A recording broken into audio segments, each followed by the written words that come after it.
Et il y a des prophètes comme ça qui contrôlent les finances. Avant même d'amener l'argent à la maison, tu amènes d'abord, selon lui, devant Dieu. Et il va prier là-dessus. Donc toi, même choisi, il te l'arrache. C'est comme quelqu'un est lié par un python. Vous ne prêtez même plus attention à la Bible. Vous attendez les prophéties. Prophète, tu as vu quoi? Quand le diable voit que tu surmontes l'attaque du dragon, il va faire une autre attaque. L'attaque du serpent ancien. Tout ce que Satan dit est mensonge. Quand on dit l'ennemi est venu semer, ça veut dire que l'ennemi est venu dire.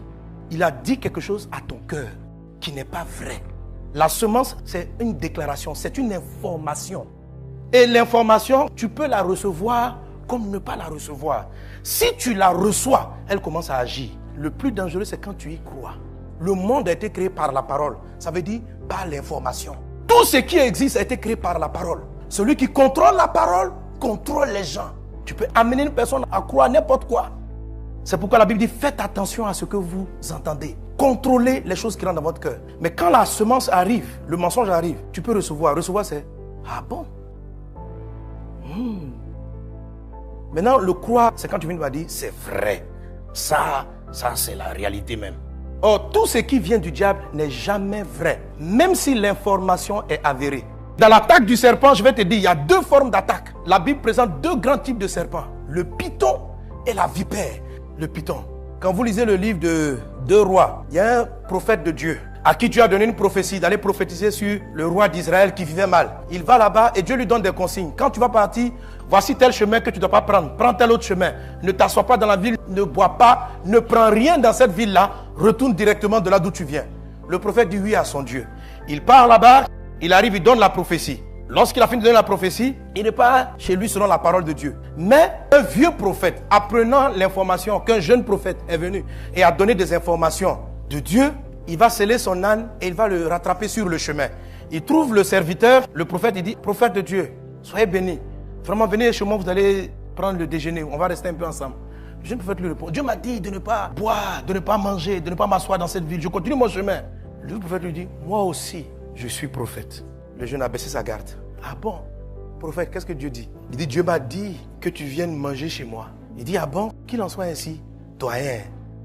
Quand ils ont fini de manger, là, le vieux prophète reçoit une vraie révélation. Et puis il dit au jeune, de la part du Seigneur, qui t'a dit de venir manger? Ton Dieu ne t'a-t-il pas dit de ne pas t'asseoir dans cette ville, de ne pas boire, de ne pas manger? Voilà, sur le chemin, un lion va te manger. Et quand le jeune prophète est parti, il a été dévoré par un lion. Le vieux prophète a été la source d'un mensonge et après il a été la source de la parole de Dieu. C'est pourquoi il faut faire attention. Et le jeune prophète, après avoir servi Dieu, est mort. Parce qu'au lieu d'avoir sa récompense, il a été empoisonné. Et c'est quel genre d'attaque du diable? Ça, c'est une attaque de la ruse. C'est une attaque du serpent. Et particulièrement du python. Là, ce n'est pas le venin des critiques et des commérages. Ce n'est pas le venin des fausses informations. Ça, c'est l'action du python.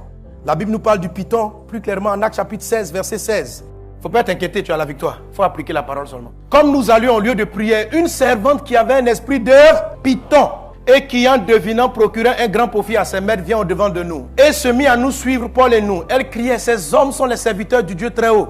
Ils vous annoncent la voie du salut. Elle fit cela pendant plusieurs jours. Paul, fatigué, se retourna, dit à l'esprit, je te l'ordonne, au nom de Jésus-Christ, de sortir d'elle. Il sortit à l'heure même. Vous voyez, ce qu'elle disait était une vraie information. Elle est possédée d'un démon et elle vient dire, écoutez ces gens, ils vous parlent de la part de Dieu. Ces hommes sont les serviteurs du Dieu très haut. Ils vous annoncent la voie du salut.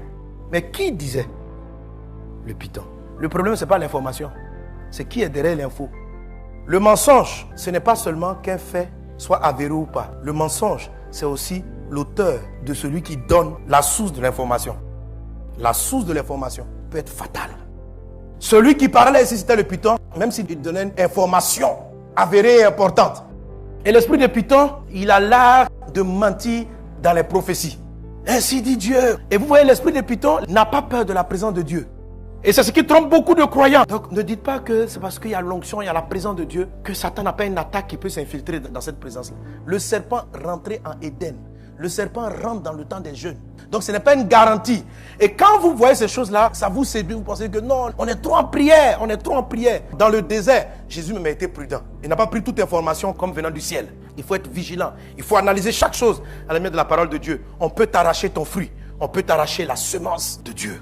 Le python suivait Paul. Oh Paul, si un habit a touché Paul, tu touches un possédé, le démon part. Mais le démon de la fille, là, il se promenait avec Paul. Paul, son ombre guérit les malades. Elle se promène, elle rentre dans l'ombre, elle sort dans l'ombre. Plusieurs jours. Et puis ce qu'elle dit est avéré. Les prophètes pythonesques.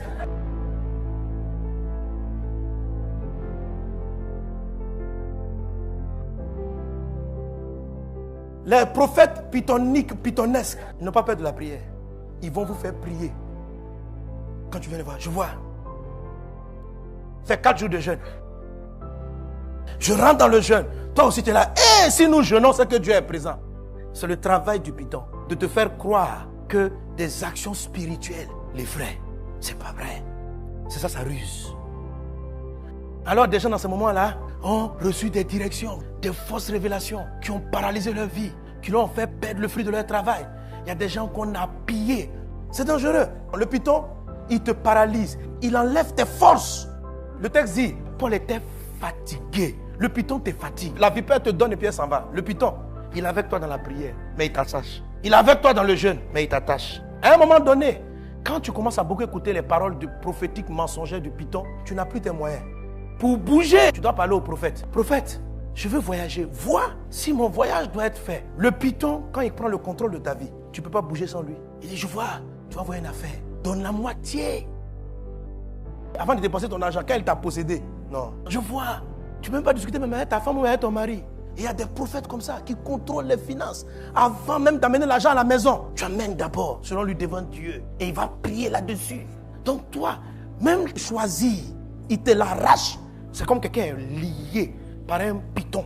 Il paralyse tes moyens. Tu ne peux plus rien faire. Vous ne prêtez même plus attention.